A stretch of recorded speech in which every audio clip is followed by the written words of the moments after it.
Hi, and welcome back to another video in this series, where in this video, we're going to talk about threat data.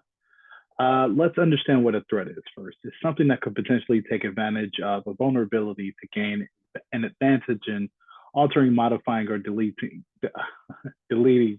data or information. So a threat source is someone who triggers a threat, right? Which can either be intentional or unintentional. Which a threat actor can also trigger the threat to execute, right? Like malware. So it's important to understand that a threat is a possibility and a probability, right? Which has not been executed or triggered. It's a probability that's likely to happen and exploit the vulnerability or opportunity to take its advantage. So in the simplest terms, it's meant to harm has to be triggered by someone who is the threat actor usually. A threat can act on its own, someone has to trigger it. So to speak to a particular type of threat, we can talk specifically to what a zero-day vulnerability is. So software typically has vulnerabilities. You know, the folks who curate this software, they're humans themselves. We all make mistakes, and no matter how many of the brightest bulbs that you have in a bunch, there's still going to be something that was missed, right, throughout the execution of the particular project to become a software or application when it's published and produced, right? So some vulnerabilities are known and patched by the software vendor. However, some vulnerabilities are discovered and then exploited in most cases by different entities, such as security researchers or hackers, right? So the vulnerabilities are not known to anyone, including the software vendors. It can be exploited, and these are known as zero-day attacks. So zero-day vulnerability is difficult to patch because for a single reason that you cannot patch a vulnerability that doesn't technically exist, at least in our mind, right? So remember that the software vendor does not know that the vulnerability exists and therefore cannot prepare, roll out, an update to patch it, right? So Microsoft typically runs a security notification service, right, which aims to send out critical notifications of zero-day threats as they occur to keep security professionals as up to date as possible so that they can be patched and actioned accordingly. So what I'm going to do is just, do a bit of that research, the threat data research today in this video. So now that we've connected to our lab, just going to head to Microsoft Edge, if I could find it. Let's see. It's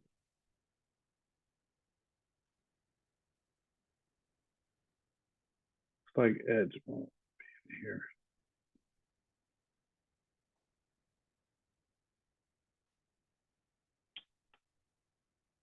Thought Edge would be here, but I guess not. I'll just use IE. Typically don't like IE, but here we are. So let's go ahead and type in a few things here.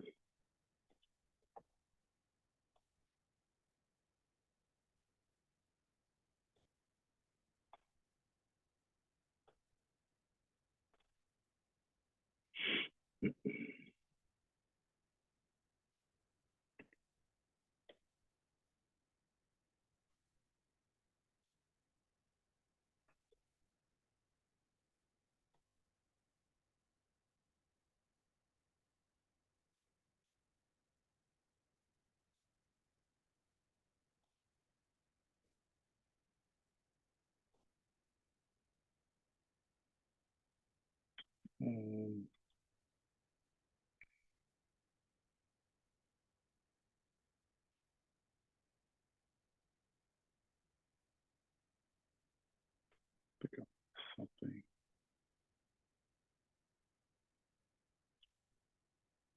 There it is.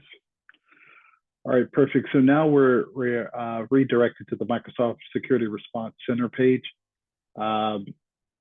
You can log in if you want to subscribe or be notified for it consistently using a personal or professional email address to sign up for the mailing list. So we could talk about a few different things, right? threat categories. So a threat can occur due to different reasons. Therefore, we can classify a threat into different categories.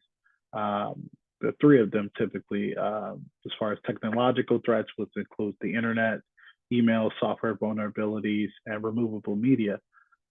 We also have human threats, which can be intentional or unintentional, right?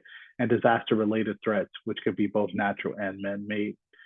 So there's a few technological factors because various threats occur because of various technical factors, right? With new advancements in technology, new threats keep emerging. So the main sources usually are, as I mentioned, internet, email, software vulnerability, removable media, humans, disasters, and based off that those scenarios, they have we can go into threat classifications, right? So 0-day vulnerabilities, known threats versus unknown, and ATPs, right? Or APTs, right? Advanced persistent threats as well. And usually those, at least the persistent threats usually have a few characteristics that's apart from traditional threats. Well targeted, data focused, looks for high value information through privilege escalation sometimes. Undetectables, well organized, usually by state actors. A lot of different ransomware groups as well. They're usually well funded as far as those persistent threats, and they're usually highly skilled. And they use sophisticated methods through those skills that they have, looking for valuable information that may help, like intellectual property, secrets, design, critical business information, right? And it's not necessarily APTs looking for large organizations for data, right? They also target political groups, sometimes nations. So you have nation threat actors as well, state threat actors. They can target critical infrastructures, such as the power grid, which we've seen not too long ago in one of the states, I believe in the Southwest. So let's actually talk a little bit about what threat actors actually are too. Usually, they're the entities, they're the originators of potential threats, right? So it could be internal, like a disgruntled employee, a malicious intruder, like a hacker, right? Or natural disaster, like a flood, unfortunately, which touched on earlier. So they range from like hacktivists, someone who believes there's a righteous cause for why they're being a threat actor towards a particular enterprise. You have nation states. So like they typically use cyber espionage against nations, right? They're hired by governments to conduct an attack against another government of another nation. So they usually have high skills, sophisticated methods and techniques that they use to conduct the attacks. They also have hacktivists who do their hacking due to political reasons or once so they feel like they can bring about social change from their efforts, right? Sometimes you just have flat out organized crime and insider threats as far as anyone disgruntled. So they may release particular information that should not be released to folks who have sophisticated methods or skills to be able to infiltrate a particular network or enterprise, right? So with that being said, that is the end of this particular video. We went over a few things, 0-day vulnerabilities, threat categories, threat actors, and I'll be touching a bit more on this in future videos as well. Thank you for watching.